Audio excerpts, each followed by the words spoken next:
I'm glad you're here. Let's heal together. What you're about to watch is a video I did some years back on my other channel. I have another channel called Lily Bell Beneath the Crust 2023. I want to play it here on this channel because it's about healing. It's about some of the issues we're facing in our community. So listen to this and I'll be back.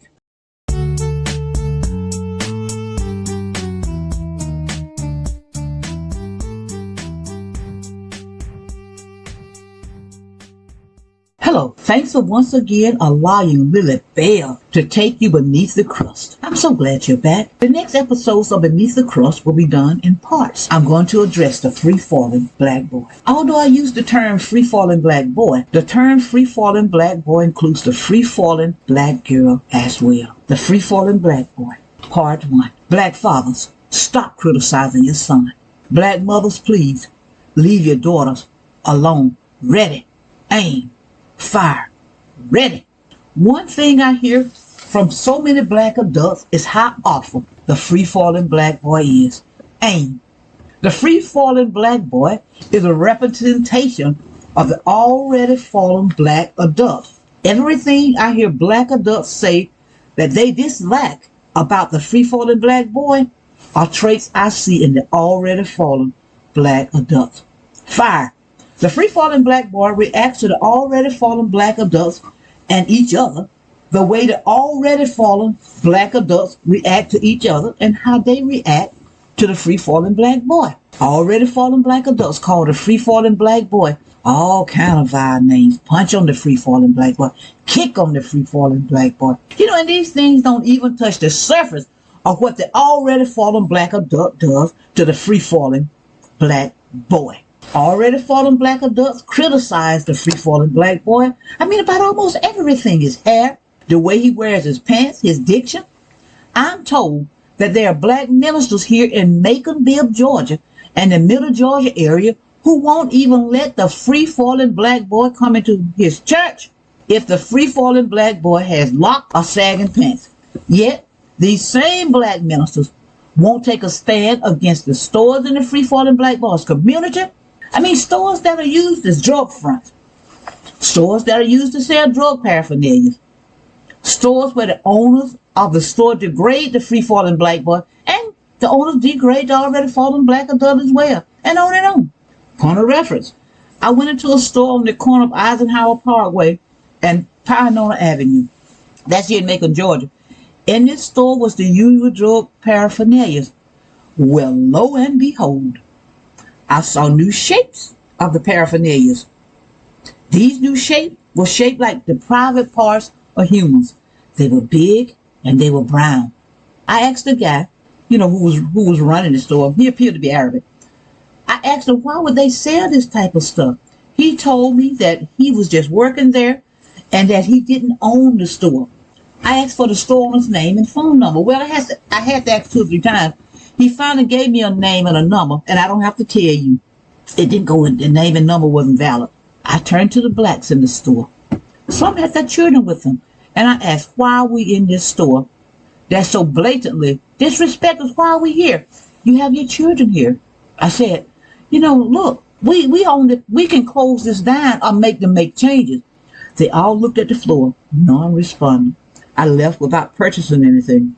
When I got home, I reached out to every black minister in the Macon, Georgia and Middle Georgia area if they were in the black pages, yellow pages, white pages, Google directory, social media, and any other outlet I could find. I reached out to them. I told them my concerns about the stores in our communities. I pointed out the obvious: human trafficking, drug trafficking, abuse, drug paraphernalia, exploiting our youth. I even attached pictures of the big brown paraphernalia. I did not get not one response from all the black ministers I contacted in the Macon-Bibb, Georgia and Middle Georgia area. Not even the ones I actually made voice contact with. Now, by voice contact, I mean when I called some of the churches, I spoke with a person who told me that they had passed a message on to the minister. Not one minister reached out in concern. Yet these same black ministers here in the Macon-Bibb, Georgia area will court the media with their concerns about the black youth. You know, it came to me that these black youth go into these stores where they are so openly disrespected because that's all they know. That's all they think they're worth, because they get disrespected by the black adults. I mean, black adults just heave abuse and disrespect on them. And also they see the black adults taking all this abuse from the foreigners in these stores. But isn't it funny, the big, bad, and brave black adult who abused the free-falling black boy?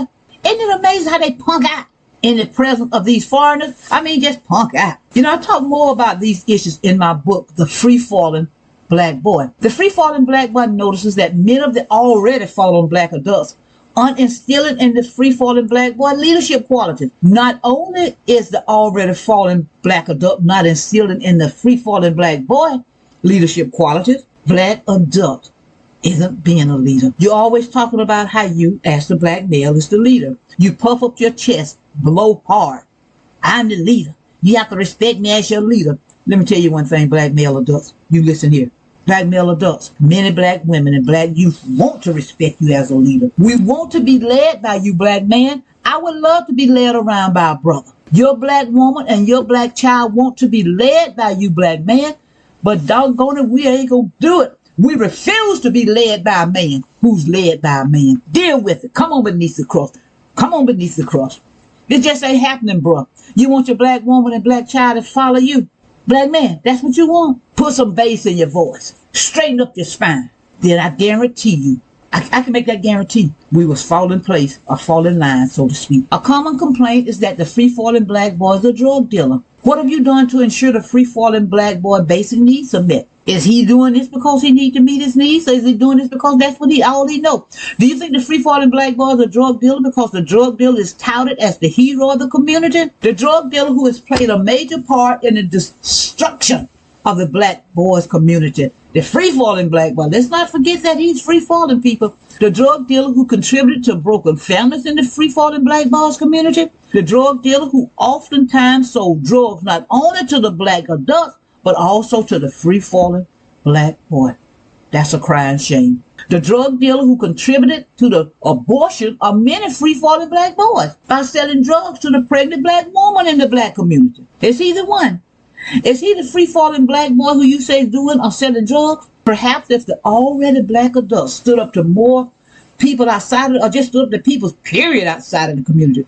If the already fallen black adult would stand up to people outside the community, perhaps then the already fallen black adult wouldn't feel the need to batter and abuse the free-fallen black boy inside the community. Because you see, the already fallen black adult abused the free-fallen black boy in the community to try and prove to themselves that they, the already fallen black adults, are not as impotent as the world perceives them to be. How many already fallen black adults fight to make sure the free-fallen black boy has a quality education? Making sure the free-fallen black boy's history and the free-fallen black boy's ancestry are properly taught in the schools. Of course, that would mean standing up to people outside of the community, something that many already fallen black adults would never do. Black adults won't stand up to make sure the free-fallen black boy has a quality education, but the black adult criticizes and berates the free-fallen black boy for not being educated.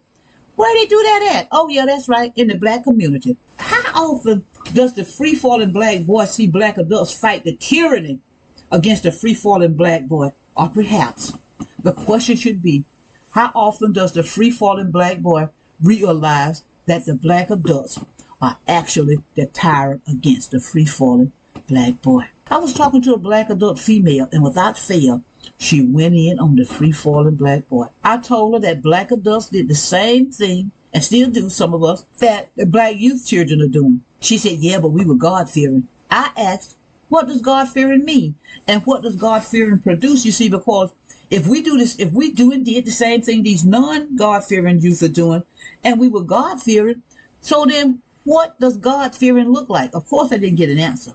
She did the usual, start talking about when John was on the Isle of Patmos, all that kind of, stuff that had nothing to do with what I was talking about. Because you think about this, because if we, as this woman said, were God-fearing and are God-fearing, yet we did and do the same thing some of these youth do today who, according to her, they're not God-fearing. But we are doing the same thing as the gods. Well, maybe it's just me. We talk about the way we were raised and how the free-falling black boy should be raised like we were. In all actuality, the free-falling black boy is raised exactly like we were raised. The free-falling black boy is abused by the black adults, us, like we were abused by the black adults when we were black youth. The free-falling black boy is beat up by the black adults, us, like we were beat up by the black adults when we were the black youth. The free-falling black boy witnesses the hypocrisy among the black adults, us, like we witnessed the hypocrisy among the black adults when we were the black youth. The free-falling black boy gets sexually abused by the black adult, us, like we got sexually abused by the black adult when we were the black youth. The free-falling black boy is the front runner in drugs, alcohol, and other illegal businesses by the black adults, us, like we were the front runners for illegal activities by the black adults when we were the youth. One thing is different though. When we were growing up, when we were the black youth, the drug dealer was never touted as the hero of the community.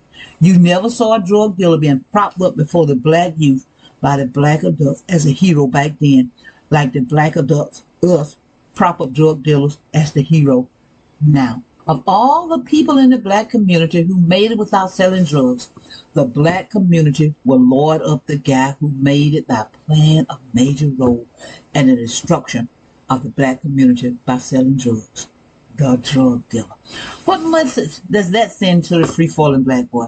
Oftentimes, all sorts of excuses are made for the drug dealer who played a big role in destroying the black community. All types of excuses are made for him selling drugs. The drug dealer is often propped up before the black community and has excuses made for him. They make excuses for him selling drugs. And these excuses are sometimes made by the so-called black leaders in our black community. He needed to take care of his family, didn't we all?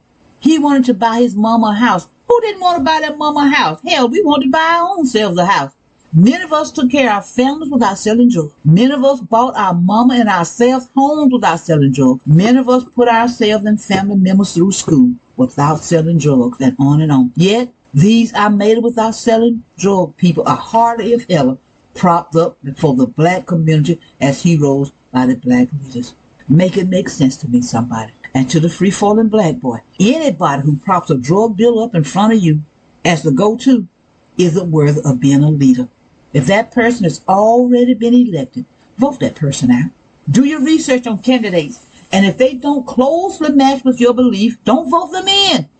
If they are already in, remember this one word: recall, recall, recall. Free-falling black boy, remember this: the most dangerous person is a follower in a leadership position. To the already fallen adult, when you want to keep talking about the way we were raised, remember the way we were raised produced us. So is this the way we were raised? Something you really want to brag about? Do you really want to brag about the way we're... Look at us. Is this really what we want to brag about? And free-falling black boy, one thing before I close, let me say this to you, free-falling black boy. The cushion is here. I'm going to do everything in the power vested in me, vested within me, maybe I should say. Tomato. You choose the one you want to eat. But I'm going to do everything with the power invested in me to stop your fall. If I can't stop your fall, free-falling black boy, I vow to you, free-falling black boy, this is my vow. If I can't stop your fall, I will cushion your fall. The cushion is here. Come in and share your views on the free-falling black boy below. You think everything is fine? If so, why do you think that? If you think things aren't fine, why do you think that?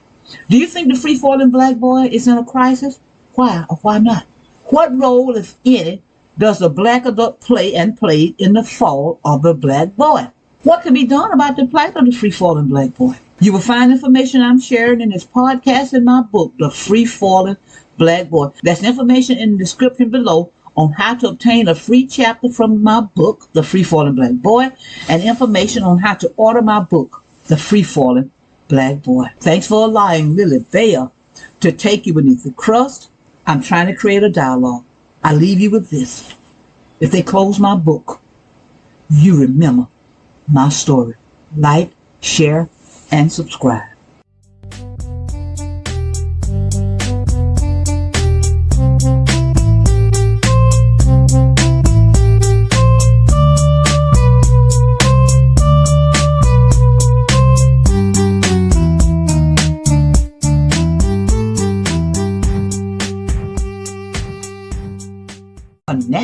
Runner production. Lock and load.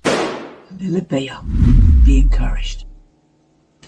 Thanks for allowing me to share over here what I shared on my other channel. My other channel is at Lily Bell Beneath the Crust 2023 at Lily Bell Beneath the Crust 2023. Thanks for allowing me to share, and thanks for watching. And I just want to say this, black fathers and black mothers, you criticized your son. You criticized your daughters. Why did you do it? I'm so glad you're here. Let's heal together. I'm Lily Bell. Be encouraged.